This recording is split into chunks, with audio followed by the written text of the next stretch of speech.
Patatapos lang ang Holy Week, Semana Santa, mahal na araw. Sabi nga natin, ipagbabago, di ba? Pagsisisi. Pero alam ba ninyo, merong kandidato nagsisinungaling na naman ngayon pala. Eto, pakinggan po ninyo. Maigsi lang ito. Pakinggan po ninyo ito. Para meron kayong idea. Mamaya papakilala ko kung sino. Masyado itong makaduterte. Kaya kahit na ho sablay na, pinaninindigan pa. Siya. Dito mga kababayan.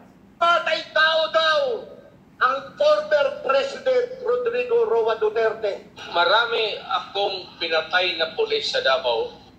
Bakit? Nakita ba nila kinalabit ang gatilyo at pumatay?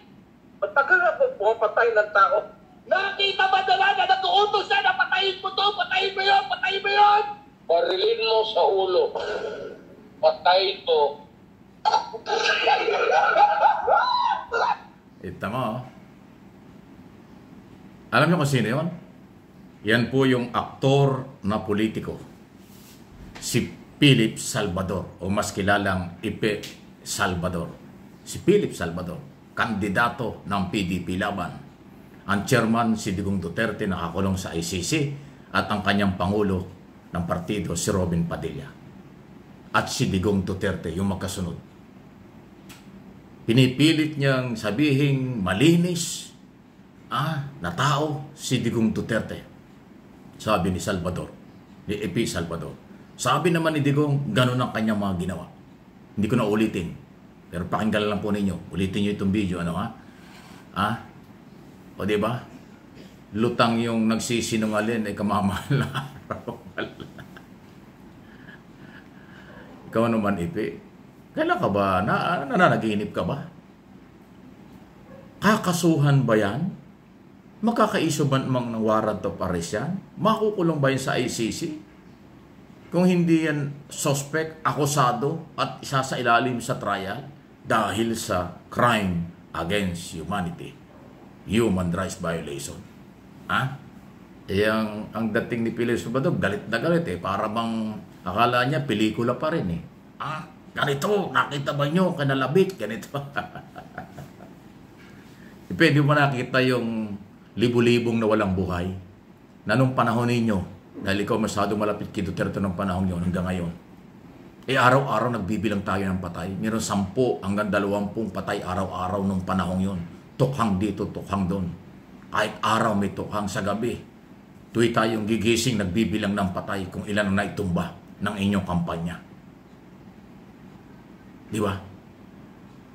Kailangan pa bang makita mo yung gatilyo kung kinalabit? Hindi pa ba sapat yung araw-araw nagbibilang ng casualties ang mga Pilipino, ang mga human rights advocate, ang international community, nasyak ang mundo sa araw-araw na paglabag sa karapatang pantao? Ngayon, pinapaningil na. Hindi mo pa rin alam. Wow! Tapos ikaw gusto mo ngayon magsenador ka pa. Balita ko, kandidato ka nga daw. Bahala na kayo, mamamayang Pilipino. Anong klase bang mga tao itong mga ito? So siya mismo, inilaglag ng amo niya na si Digong Duterte. Dahil sinasabi ni Ipe, wala daw ginawang masama. Para bang napakalinis ni Duterte. Pero sa kabila ng paulit-ulit sa mga public hearing sa Kongreso, Senado, press conference, talumpati sa kanyang mga rally, inaamin niya ang lahat ng kanyang pinagawa at ginawa mula mayor hanggang presidente. Tapos si Ipe, nagtatanggol pa rin. Wow! As in wow! Please like, share, and subscribe sa hindi pa ho dito sa aking channel, MA Pinoy TV, at doon sa kabilang channel natin, Mike Abe Opinions. Ayan Okay. O sige, total napapag-usapan PDP Laban Abay, parang lumalala. Parang hindi pa tapos ang mahal na araw sa PDP Laban. Talaga pong hindi matanggap at nagagalit actually yung mga kandidato ng PDP Laban kay Robin Padilla. Ewan ko, hindi naman kasi ako nagsusubaybay sa kanyang social media account. Balita ko bugbog sarado si Robin Padilla sa kanyang comment ng mga Duterte supporters matapos niyang itaas ang kamay ni Amy Marcos for Senado.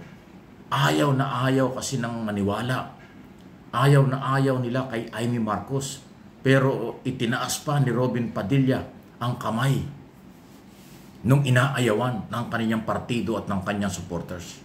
Pagkatapos ang palusot ni Robin Padilla yun naman ay aking tulong na personal kay Amy. Ngayon mo lang sinabi dahil negative ang feedback mula sa iyong kasamahan.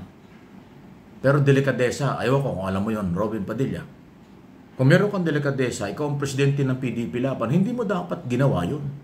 Dapat kinonsulta mo ang PDP Laban, dapat kinonsulta mo ang iyong mga ibang kandidato kung tama ba yung gagawin mo na itaas ang kamay ni Amy.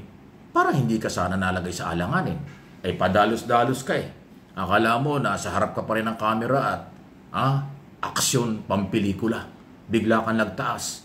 O nasa na yung kredibilidad mo as president ng PDP Laban?